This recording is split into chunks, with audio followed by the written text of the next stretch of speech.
Que show de horrores, hein, Bom dia, Plínio. Bom dia, gente. Bom dia. Se é que a gente pode desejar um bom dia depois que a gente viu na madrugada, na madrugada, viu, Antônio Mello, que o bicho começa a pegar lá na Câmara dos Deputados. Bom dia, Ana. Bom dia, Ivan. Bom dia aos amigos aqui do chat. Ontem eu fiquei acompanhando essa coisa vergonhosa, esse escárnio que aconteceu no Congresso Nacional, com esses 344 picaretas que estão lá, esses canalhas que estão lá, e fui conversando com algumas pessoas que estavam presentes lá na sessão, viu, Ana e Mello? E tem algumas coisas que acho que não estão sendo faladas, que eu acho importante que se traga aqui, né? Algumas, digamos, coincidências que estão acontecendo nesse Brasil pós-Bolsonaro, né, pós-Michel Temer, que a gente tem visto. Ontem a gente teve o que dividiu o noticiário muito, além dessa questão desse escárnio no Congresso Nacional, foi o assassinato do delegado Rui Ferraz, aqui em São Paulo, que em 2002 foi o primeiro investigador a traçar um organograma da facção criminosa Primeiro Comando da Capital, 2002. Em 2001, um ano antes, o Congresso Nacional derrubou a blindagem dos parlamentares. Vocês se lembram disso? Entre 1998 e 2001, quando houve um projeto muito parecido com o que foi votado ontem, que o Congresso tinha prerrogativa de derrubar qualquer investigação contra deputados, entre 1998 e 2001, mais de 400 casos de investigação envolviam parlamentares. Sabe quantos o Congresso Nacional deu aval para prosseguir? Um caso. Gente, e é um timing interessante, porque semana passada a gente viu a ligação numa investigação que envolveu Polícia Federal, Receita Federal, GAECO, fazendo a ligação do primeiro comando da capital com a Faria Lima. Essa operação que estourou aqui em São Paulo, né? Investigou aí um grande esquema de lavagem de dinheiro do primeiro comando da capital, do tráfico internacional de drogas dentro do sistema financeiro. Só que tem uma coisa, viu, Melo e Ana, que não ficou muito em evidência. Que tem uma reportagem, inclusive, aqui que eu estava recuperando, vou até dar o crédito aqui, que eu gosto de dar o crédito para os colegas, do André Barrocal, na Carta Capital, que fala que essa mega operação da Polícia Federal contra o PCC revelou tentáculos na Faria Lima, no comércio de combustíveis e nas emendas parlamentares. Um exemplo citado aqui pelo André, nessa reportagem. Júnior Mano, deputado que era do PL, hoje está no PSB, vice-campeão de votos no Ceará em 2022. Foi alvo da Operação Underhand, deflagrada em julho pela Polícia Federal. Suspeito de ter articulado um esquema de desvios de emendas para influenciar eleições em 51 cidades cearenses. Em Canindé, um candidato apoiado por Mano tinha como chefe de campanha um traficante dos Guardiões do Estado, grupo dissidente do PCC, que se tornou o braço armado da facção paulista no Nordeste. Vou seguir aqui, tá? Tem também um caso que está mais avançado, que foi investigado a partir de uma determinação do Flávio Dino, no Supremo Tribunal Federal, que envolve 3 deputados do PL do Bolsonaro. Josimar do Maranhãozinho, Pastor Gil e Bosco Costa. Nessa ação penal 2670, né, eles são investigados justamente por lavar dinheiro do crime organizado por meio de emendas parlamentares. Daí tem uma questão que eu acho que é importante, porque isso mostra o avanço da justiça, principalmente através das investigações das emendas parlamentares, que foi obra do senhor Ciro Nogueira na Casa Civil, Arthur Lira na presidência da Câmara, sob o comando de Jair Bolsonaro na presidência, que existe um grande esquema de lavagem de dinheiro nas autarquias, principalmente a Codevasf, historicamente ligada ao Centrão, que recentemente o Flávio Dino disse que essas investigações estariam chegando em grandes políticos aí, em presidentes de partidos aí. E daí eu quero colocar um vídeo aqui, Ana e Melo, do deputado Carlos Cajado. Para quem não sabe, Cajado. Para quem não sabe, Cláudio Cajado é um deputado do PP, Progressistas da Bahia, que ontem, de uma forma, num duplo twist carpado, assumiu a relatoria e apresentou essa PEC da bandidagem. Não é PEC da blindagem, não, viu, gente? PEC da bandidagem. E que tem um adendo, que eu vou colocar aqui para vocês, que ele fala abertamente que passou ontem nessa votação. Eu vou me ater, nesse momento, à questão do destaque. E após a votação do segundo turno, eu peço a Vossa Excelência que me conceda mais uma vez a palavra, para que nós possamos deixar claro a importância dessa PEC, que já foi aprovada com uma maioria expressiva de 353 votos, mas que precisa ser mais explicada para aqueles que não querem entender ou que de fato não entenderam porque votaram contra.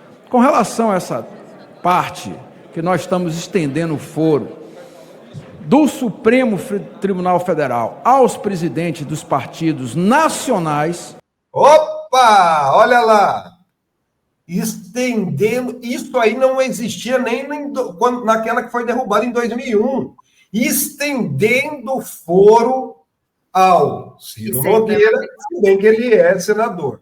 Mas Antônio Rueda, a Leonardo Avalanche, que foi o mentor da candidatura do Pablo Marçal em São Paulo, que negocia com o Eduardo Bolsonaro para que o Eduardo se filie para ser o presidenciável do PRTB, e que disse, não foi eu que disse, nem o Melo, nem a Ana, nem ninguém, ele disse que tem relação com o PCC, tá? Então, esse também vai ser beneficiado. Vamos só seguir mais um pouquinho aqui sobre como ele justifica isso. Só os presidentes nacional dos partidos políticos que tenham representação no Congresso Nacional. Por que isso? Porque são agentes públicos. Presidente de partido hoje, eles expõem as ideias, fecham questões, põem dentro das casas do Congresso Nacional, Senado e Câmara, muitas orientações através dos líderes partidários que se traduzem em posições políticas que obviamente têm repercussão. Ora, querer que um presidente de um partido nacional possa ser julgado por uma instância de primeiro ou de segundo grau é injusto, não cabe mais. Principalmente em função de que nós estamos fazendo com que as quantidades de partido possam diminuir através das fusões e através das federações. Eu vou parar por aqui, Ana, que acho que já está de bom tamanho. Que absurdo, Plínio, que absurdo, total. Essa fusão que ele cita aí, recentemente, eu acho que é uma coincidência, viu, Ana? Mas recentemente, houve uma fusão entre o PP, que é o partido dele e do Ciro Nogueira, com o MDB do Antônio Rueda, que não tem mandato e não tem foro privilegiado, para criar a maior bancada que ontem fez toda essa tramóia e a articulação desse golpe contra o povo brasileiro com o PL do Jair Bolsonaro. Essa figura aí, Antônio Melo, que está aí defendendo a extensão do foro privilegiado aos presidentes do partido, inclusive o partido dele, que é o Ciro Nogueira, né, apesar de ser senador, ele que assumiu a presidência do PP quando o Ciro Nogueira esteve como ministro da Casa Civil do Bolsonaro. A figura que está aí é autor, sabe do quê, Ana? E daí eu chego onde eu comecei lá. É o autor do PL encomendado pela Faria Lima ao senhor Ciro Nogueira para barrar o aumento de imposto de renda acima de quem ganha R$50 mil por mês. Ele foi colocado pelo Ciro Nogueira, após o Ciro Nogueira fazer uma promessa, num evento lá no BTG, de que os ricaços não seriam taxados. E o PL substitutivo é de quem? Do Cláudio Cajado, que ontem assumiu essa relatoria desse escárnio que foi esse projeto votado. Então, gente, acho que fica muito claro, né? Só para finalizar aqui, Aninha, teve alguém que falou aqui, ó, narco-estado, perguntou alguém aqui do chat. Gente, a gente precisa começar a investigar muito a sério a relação de facções criminosas do Comando Vermelho, por exemplo, desse deputado estadual do Rio de Janeiro, o Melo, que foi preso esses dias por ligação com o Comando Vermelho, que fazia joias. Esse cara vai ser beneficiado com isso, gente. Eduardo Bolsonaro, que ontem foi colocado na liderança da minoria, agora, aquela investigação de conspiração com ele, se isso aí passar no Senado, se esse escárnio passar no Senado, vai ter que passar no plenário da Câmara para abrir a investigação. Então, a gente precisa. O que a ultradireita neofascista, nazista, neonazista, prega nas redes, de que existe uma ligação com o crime organizado, eu acho que precisa investigar a fundo a ligação de políticos, emendas parlamentares com facções criminosas. É isso o pano de fundo do que aconteceu ontem no Congresso Nacional. Ô, Plínio, mas tem uma coisa que ainda não está muito clara. O governo nessa história toda, o que o governo negociou? Parece que o Cajado virar relator faz parte de um acordo. Como é que está isso? Então, o que eu apurei, boa parte dos governistas, inclusive dentro do PT, foram pegos de surpresa. O próprio governo não deu orientação para essa votação, né? E o Lindbergh Farias orientou a bancada não, apesar de 12 deputados do PT terem votado a favor. É injustificável. Antes de falar aqui o que eu apurei, eu vou falar, é injustificável qualquer candidato do campo progressista, qualquer candidato que não tenha nenhum rabo preso, porque essa PEC da bandidagem, ela serve para blindar aqueles que já são alvo de ação, de processo por crime, e aqueles que pretendem cometer crime. Eu acho que isso é importante a gente colocar, né? E segundo, se eu apurei aí nos bastidores, é que esses deputados do PT teriam sido... É até ruim falar isso aqui, mas ludibriados, enrolados por uma parcela da galera do Centrão que colocou como condição para negociar a anistia que vai à pauta hoje. O que se vazou muito ontem? De que o Hugo Mota topou colocar a anistia em votação porque a urgência da anistia, né, não o PL, mas a urgência para abrir uma negociação para que fosse modificado e esse projeto resultasse numa redução de pena aos pouco mais de 100 bolsonaristas que ainda estão presos na Papuda pelo 8 de janeiro. Gente, se alguém acreditou nesse ponto da carochinha, é aquilo que eu falo para vocês. Ou você é ignorante, ou você é cúmplice. E a política, principalmente a política nacional, não permite que a pessoa seja ignorante. Não permite, gente. Então, essa historinha que eles vão colocar, tem até um outro caso também, né, que além dessa questão da anistia, o Mota também colocaria em votação a questão do imposto de renda, né, a isenção do imposto de renda, que era a prioridade na pauta. Só que desde o começo eu venho falando aqui, Melo e Ana, e o pessoal, está na relatoria de quem? Senhor Arthur Lira. Senhor Arthur Lira é quem? Ex-presidente da Câmara, que fez todo o esquema do orçamento secreto, que está na beirinha de ser investigado nas emendas parlamentares e que deve uma fidelidade canina a figuras como Bolsonaro e ao ministro da Casa, ex-ministro da Casa Civil, Ciro Nogueira. Então, o Cajado é nome do Lira. O Cajado, relator aí, é nome do Lira. O Lira está na origem disso tudo aí, porque o deputado...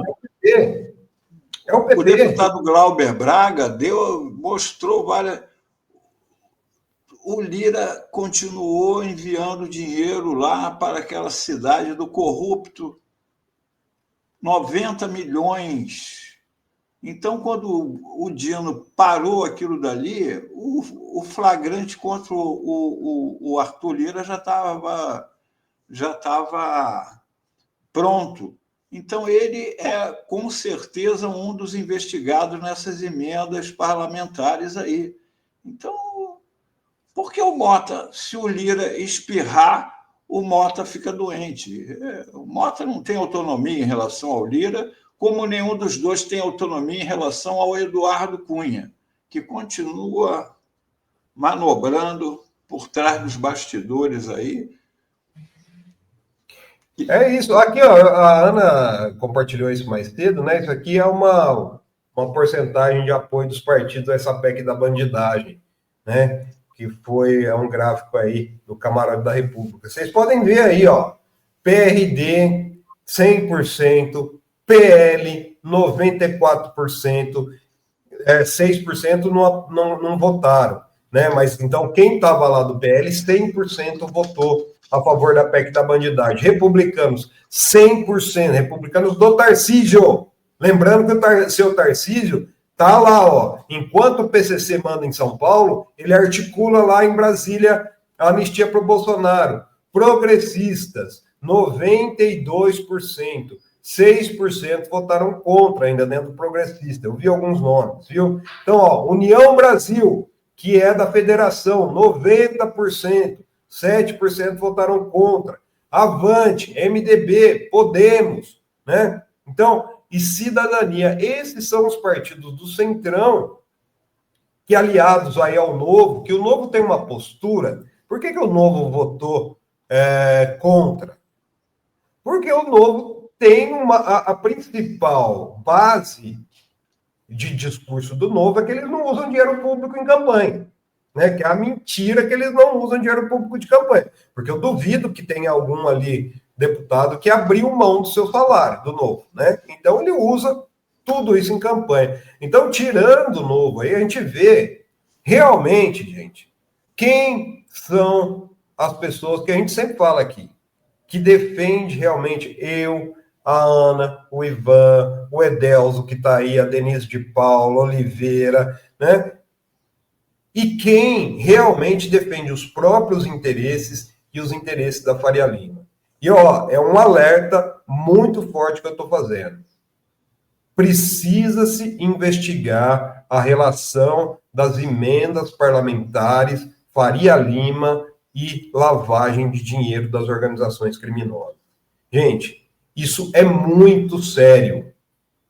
Essas pessoas, Nicolas Ferreira, Sóstenes Cavalcante, até coloquei um vídeo do Sóstenes aqui, mas eu não vou passar para vocês, que é uma coisa horrenda. Essas pessoas têm que ser investigadas. É incrível como, em pouco mais de 20 anos, nós regredimos. Em 2002, Dr. Rui Ferraz, que foi assassinado, dentro do governo Tarcísio Gomes de Freitas, fazia o organograma do PCC, o primeiro organograma do PCC, um ano depois da Câmara dos Deputados acabarem com essa blindagem. E, coincidentemente, depois, mais de 20 anos depois, quando se investiga a ligação do PCC na Faria Lima e com emendas parlamentares, um grupo de parlamentares retoma esse projeto e aumenta isso para os presidentes dos partidos, esse fórum privilegiado, essa imunidade. Sabe quantos deputados vão ser investigados a partir de agora, gente? Só aqueles que não tiverem pacto com os irmãozinhos do Centrão. Só aqueles, viu? Glauber Braga é de Cater. O resto tá tudo livre para cometer os crimes que quiserem, tá? Ô, Plínio, tem um detalhe que eu estava vendo aqui. O PT do Piauí tem 4 deputados e os 4 votaram a favor. Será a influência do senador lá, o Cid Nogueira? Coincidência que o Ciro Nogueira é do Piauí também, né, Melo? É muita coincidência, né? Muita coincidência. Eu tinha notado isso também. Dos 12 do PT que votaram contra, 4 são do Piauí. A bancada do Piauí. É a bancada, não é 4, 100% da bancada do Piauí. Foi escolhido, né, a Piauí. Aí o Edelso pergunta, então o Gilmar Tato é inocente? Tudo depende se há um acordo aí ou não, né? Parece que há um acordo, né, gente? Olha, gente, eu estava falando com uma figura, agora há pouco, do PT aqui, e está todo mundo estarrecido, viu? Está todo mundo, assim, as pessoas sérias, a corrente séria. Existe, cara. Não vamos falar que não existe batata podre no saco. Vocês lembram daquele senador lá que se filiou, né, quando o Lula estava no auge, veio se filiar ao PT, né? Esse mesmo deputado estadual lá do Ceará, né, o Jackson, que eu acabei de falar para vocês que está investigado, ele era do PL na época do Bolsonaro, né, o Júnior Mano. Hoje ele é do PSB. Por que será? Ele joga no time que está ganhando, porque ele representa quem precisa da estrutura do Estado para lavar dinheiro. É isso, né?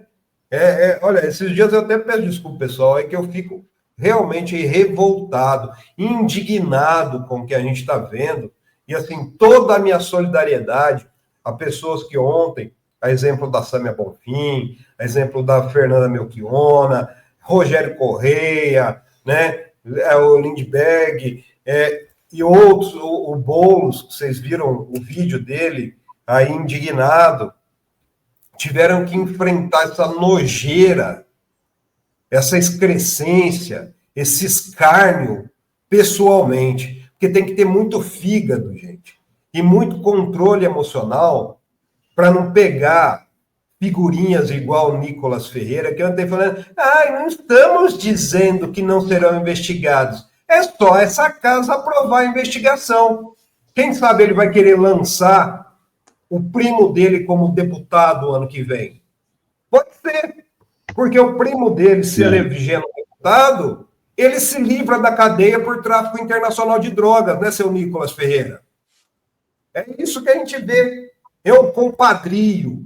Gente, o PCC, as facções criminosas têm braços políticos cada vez mais fortes. E ontem foi uma grande prova disso, dessa atuação das facções criminosas dentro do Congresso Nacional.